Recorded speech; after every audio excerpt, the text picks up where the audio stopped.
Salam alaihim bisem Yesua Hamasiah. Assalamualaikum warabbani Isa Al-Masih. Saya Pendeta Henry Tandianta, Master of Bibliology Study. Kita akan membahas diskusi dalam bingkai Indonesia Pancasila ya, dalam bingkai saling menghargai, saling menghormati. Ya, sekali-sekali kita coba membahas sesuatu yang kita perdebatkan begitulah, tetapi tetap dalam bingkai Indonesia Pancasila. Berkali-kali saya mengatakan kita itu debat boleh kok, ya. Debat saling adu argumen itu boleh ya, sepanjang tidak menjelekkan atau menghina-hinakan keyakinan umat lain. Yang paling mudah itu jangan mencomot-comot ya, ayat orang lain lah ya. Silahkan kita berdebat, silahkan kita berdialog ya. Jawablah pakai ayat sendiri, pakai kitabmu sendiri ya. Oke, ceritanya begini ya. Saya itu sedikit dikasih tantangan begitulah, diledek gitulah. Pak Dede, yuk kita adu akal sehat yuk gitu. Adu akal sehat ya, adu akal sehat ya. Ayo kita adu logika, adu akal sehat gitu. Ya sudah. Jadi judulnya apa? Judulnya begini saja. Judulnya saya balik begini ya. Adu akal sehat dalam bingkai toleransi ya, tapi tetap dalam bingkai toleransi ya. Yuk kita membahas akal sehat, akal tidak sehat ya, akal yang tidak nyampe ya. Jadi bicara akal sehat, akal tidak sehat, juga akal ini nyampe atau tidak nyampe ya, memahami sesuatu. Kita mulai ya, tapi tetap dalam bingkai Indonesia Pancasila ya, tidak ada jangan menjelek-jelekan dan lain sebagainya. Nomor 1, Matius 23 ayat 34. Ya, di sini tertulis, "Lihatlah aku." Aku itu Yesus. "Lihatlah aku Yesus telah mengutus ya. Lihatlah aku Yesus telah mengutus nabi-nabi, orang-orang bijaksana dan ahli-ahli Taurat." Berarti semua nabi itu diutus oleh Yesus, oleh aku. Ya, Yesus tidak berkata, "Engkaulah ya Allah yang mengutus nabi." Enggak kan? Enggak. Yesus juga tidak berkata, "Dialah yang mengutus nabi." Tetapi Yesus berkata, "Aku, lihatlah, aku yang mengutus nabi." Ya. Yang mengutus nabi itu pasti Allah dong. Ayo pakai logika. Yang mengutus nabi itu pasti Allah. Betul ya. Yesus berkata, "Aku yang mengutus nabi." Artinya Yesus sedang menjelaskan, aku ini Allah. Waktu itu Yesus ketika jadi Yahweh ya. Jadi karena Yesus adalah yang mengutus nabi-nabi, maka Yesus 100% Allah itu waktu itu jadi Yahweh. Logis dong, bisa masuk logika dong, masuk. Nah, mari kita tes. Ya. Begini, saya ngetesnya begini. Jika Anda mengimani Musa itu nabimu, Anda mengimani Daud itu nabimu, Ibrahim itu nabimu, Yunus itu nabimu, maka Anda harus mengimani Yesus itu Allahmu. Aduh, logis tidak? Logis kan, Yesus berkata, "Aku yang memilih nabi." Jadi kalau Musa itu nabimu, kalau Yunus itu nabimu, kalau Ibrahim itu nabimu, kalau Daud itu nabimu dan lain-lain, maka Yesus harus Allahmu. Astagfirullah. Logis apa tidak logis? Akal sehat apa tidak? Ayo. Duh, sama pendeta hati ini digini ini nih ya, kan kita lagi bicara akal sehat ya. Beginilah caranya diskusi dalam bingkai toleransi ya. Kami menolak itu, Pak. Kami memang mengakui semua nabi, Pak, nabi-nabi yang Bapak sebutin tadi. Tapi kami menolak, Pak, kalau Yesus Allah lah iki piye. Ayo ya. Nomor 2, Wahyu 20 ayat 12 sampai 15. Ya. Yesus Tuhan Allah duduk di tahta putih lalu menghakimi seluruh umat manusia sejagat raya ini dari Adam sampai nanti ya, kelak kiamat nanti. Jadi Yesus itu hakim adil hari kiamat ya. Seluruh umat manusia. Berarti kalau hakim adil hari kiamat itu pastilah Allah, pastilah Tuhan. Siapa hakim adil hari kiamat itu? Isa Al-Masih, Yesus Kristus, Yasu Kirisuto, Yesu Jidu, Yesus Kristus, Yesua Hamasia. Logis, masuk akal, ya ada ayatnya. Wahyu 20 ayat 12 sampai 15. Mari kita tes ya. Jika Anda mengimani Isa Al-Masih adalah hakim adil hari kiamatmu, maka Isa Al-Masih harus jadi Allahmu. Astagfirullah. Logis tidak? Logis. Masuk logika tidak? Masuk. Anda mengimani Isa Al-Masih itu sebagai hakim adil? Betul ya, Isa Al-Masih harus Allahmu itu. Hakim adil itu kan harus Allah. Aduh. Kalau Anda menolak berarti ayo, sehat apa tidak sehat akalnya, kan kita lagi ngobrol-ngobrol soal akal itu. Nomor 3, Yohanes 4 ayat 24. Allah itu roh, betul ya. Yesus adalah Allah yang roh itu. Yesus adalah Alfa Omega, yang awal yang akhir. Ini ada di Wahyu 1 ayat 8 ya. Yang awal yang akhir, sang pencipta itu ya. Terus bahasa Arabnya itu Isa Al-Masih Ruhullah wa Kalimatullah atau Kalimatuhu ya. Roh Allah, Ruhullah, roh Allah, dan sang pencipta Kalamullah, Kalimatuhu itu pastilah Allah. Iya dong. Karena Isa Al-Masih itu Ruhullah wa Kalimatuhu, maka Isa Al-Masih itu 100% Allah. Masuk dong, masuk. Logis dong, logis. Mari kita tes.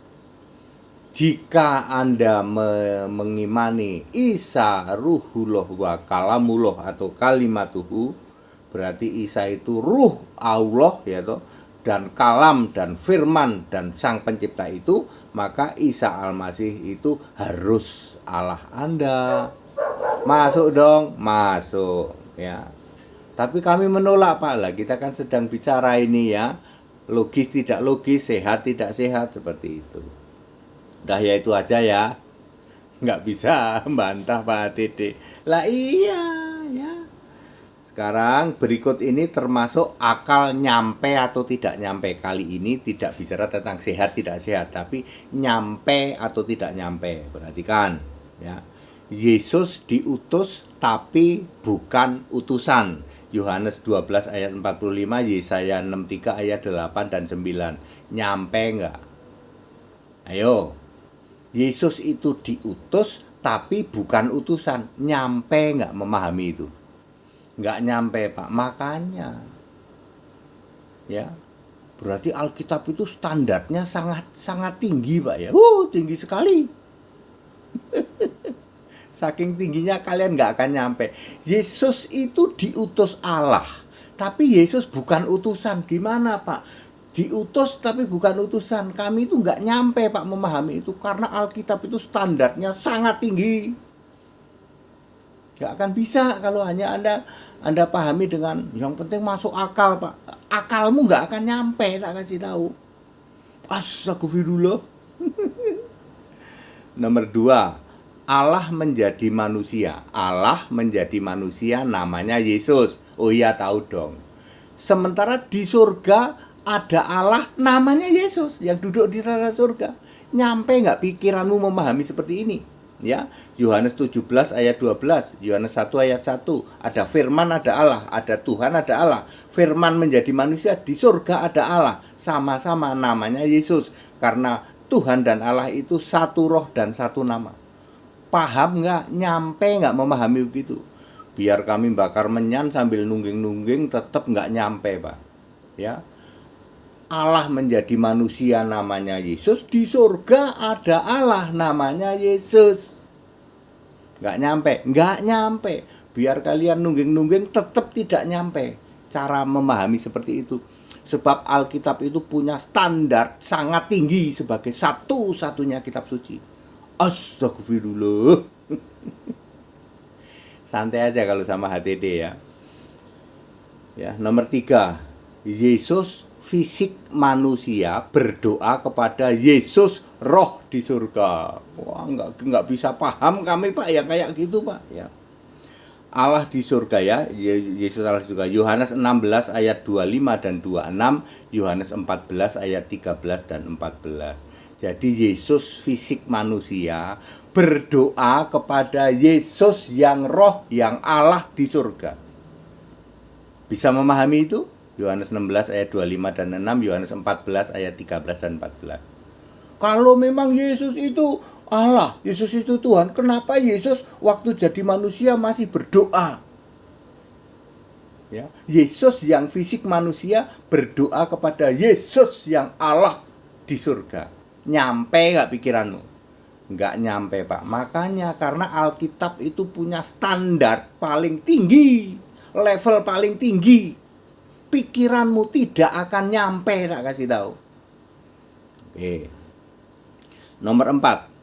Yang mati di salib itu, Yesus yang mati di salib itu, manusia iya, Tuhan iya.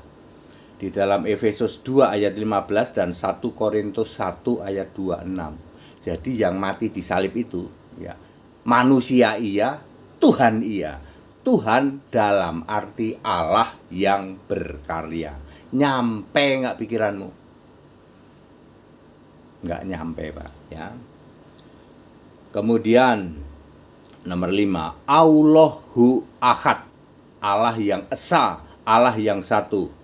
Warabbani, Tuhan itu ya, punya nama Isa Al-Masih sejak dari sebelum segala abad, sekarang sampai selama-lamanya. Yudas 1 ayat 25. Jadi Allahu Ahad, Allah yang esa, Warabbani, itu punya nama Isa Al-Masih, Yesus Kristus. Yesus Kristus bukan dari kemarin sore, tapi dari sejak sebelum segala abad, sekarang sampai selama-lamanya. Nyampe nggak memahami itu? Yudas 1 ayat 25. Jadi Yesus itu sudah ada dari sebelum segala abad, sebelum ada bumi, sebelum ada manusia, di dalam kekekalan zaman purba kala sebelum ada bumi. Yesus sudah jadi Tuhan, sudah jadi Allah itu Pak. Yes, nyampe nggak pikiranmu? Boro-boro Pak, itu tinggi banget Pak. Alkitab ya, tidak mungkin Anda pahami, sebab Alkitab levelnya, standarnya itu tinggi sekali. Sebagai satu-satunya kitab suci, Anda tidak akan bisa paham yang seperti ini. Tapi ada ayat Alkitabnya ya. Terus gimana dong Pak? Kami main adu-adu logika, tidak logika juga kalah melulu. Main masuk enggak nih, masuk logika atau tidak, kalah melulu juga. Kami enggak nyampe Pak memahami itu. Terus gimana dong ya? Yang benar adalah toleransi saja ya. Anda tidak akan mampu, pikiran Anda tidak akan mampu memahami Alkitab. Sebab Alkitab itu punya standar level tertinggi ya. Anda mutlak harus beriman dulu pada Yesus, lalu pikiranmu akan dijamah, akan dibuka pikiran mengerti kitab suci. Lukas 24 ayat 45. Kalau Anda membaca kitab suci, maka selubung pikiranmu itu dibuka sehingga pikiranmu tidak tumpul waktu membaca kitab suci. 2 Korintus 3 ayat 14. Jadi Anda harus mutlak dulu beriman pada Yesus. Waktu saya di Tritunggal, mampet pikiranku ini tumpul, nggak ngerti, baca kitab suci juga nggak ngerti. Sami dong, podo dong ya. Sama nggak Anda sekarang gitu nggak? Membaca kitab suci nggak ngerti gitu. Makanya ketika kita ayo logika, ayo logis tidak logis, ayo nyampe tidak nyampe ya, pasti Anda nggak akan bisa ya. Toleransi saja, saling menghargai, saling menghormati. Mau tandingan nih, mau tandingan akal sehat, sehat tidak sehat, ayo main akal sehat. Atau Anda mau tandingan mampu nggak nih memahami, Anda tidak akan bisa. Kenapa seperti itu? Karena Alkitab itu punya standar level paling tinggi. sebagai satu-satunya kitab suci tidak bisa dipahami dengan cara berpikir duniawi. Harus Anda punya iman dulu pada Yesus, lalu pikiranmu dibuka mengerti kitab suci oleh siapa? Oleh Yesus sendiri. Ya, seperti itu baru bisa. Enak ya diskusi sama HTD ya. Ya, enak toh ya. Saya tidak comot-comot ayat kitabmu toh, tidak toh ya. Mesti seperti itu caranya diskusi. Tapi ini nancep banget, Pak, ya. Lah makanya kan Alkitab itu standarnya itu paling tinggi sebagai the only one scripture, satu-satunya kitab suci. Nanti di dalam penghakiman terakhir Wahyu 20 ayat 12 sampai 15 tak kasih tahu semua manusia di jagat raya masing-masing bawa kitab masing-masing, lalu di hadapan Yesus Kristus Isa Al-Masih dibuka semua kitab dan ternyata tidak ada satupun yang cocok, semuanya go to hell. Wahyu 20 ayat 12 sampai 15. Kecuali orang yang punya iman kepada Yesus, maka dia akan bangkit pada kebangkitan pertama, lalu nanti dihakimi memakai penghakiman domba kambing, memakai kitab kehidupan. Hanya orang yang namanya tertulis dalam kitab kehidupan yang bisa masuk surga. Menjadi penting sekali bahwa namamu harus tercatat dalam kitab kehidupan. Begitu ya Bapak Ibu Saudara ya. Bermain logika bolehlah sama HTD, main logika malah di kick terus ini Pak HTD. Ya bukan soal kick balik atau tidak kick balik ya. Ya sekali-sekali kan kita boleh seperti ini. Kalau diskusi begini kan enak ya, nggak pakai hujat ya, nggak pakai hujat. Ya, jika Musa adalah nabimu, jika Daud adalah nabimu, ingat Matius 23 ayat 34, yang mengutus, yang memilih semua nabi itu adalah Yesus. Tegas Yesus itu ngomong, aku. Kalau Musa nabimu, kalau Daud nabimu, kalau Yunus nabimu, sebab nabi-nabi itu dipilih oleh Yesus, maka Yesus harus Allahmu. Wah, nancep banget Pak ya. Ya, mengakui Musa sebagai nabi, Yunus sebagai nabi, ya tidak bisalah kalau Anda menolak Yesus itu Allah. Wong Yesus yang milih nabi-nabi itu kok. Yang milih nabi itu Allah atau bukan? Ya Allah. Nancep Pak. Makanya standar Alkitab itu levelnya paling tinggi. Ya. Walaupun nungging bakar menyan menoreh-noreh tubuh biar paham aku Alkitab, nggak bisa. Anda harus percaya dulu pada Yesus, baru pikiran dibuka mengerti kitab suci. Kita Indonesia, kita Pancasila ya. Berdialog gini enak toh? Boleh toh? Tanpa ada hujat, tanpa ada caci maki, tapi nancep banget Pak. Ya seperti itu. Ya, kita Indonesia, kita Pancasila, toleransi harus, keberagaman wajib disyukuri. Bersahabat dengan beda iman itu bisa. Kalau toh dalam kehidupan sehari-hari kita mendapati kenyataan, loh kok keimanan kita tidak sama, ya nggak apa-apa, toh kita bisa hidup bersama-sama. Ayo saling menghargai, saling menghormati, jangan hujat, jangan caci maki. Segala hormat kemuliaan untuk Isa Al-Masih, Yesus Kristus, Yasu Jidu, Yesu Kirisuto, Yesus Kristus, Yesua Hamasiah, sebagai satu-satunya Allah, sebagai satu-satunya Rab Tuhan itu, dari yang awal yang akhir, dari sebelum segala abad, sekarang sampai selama-lamanya. Haleluya, amin.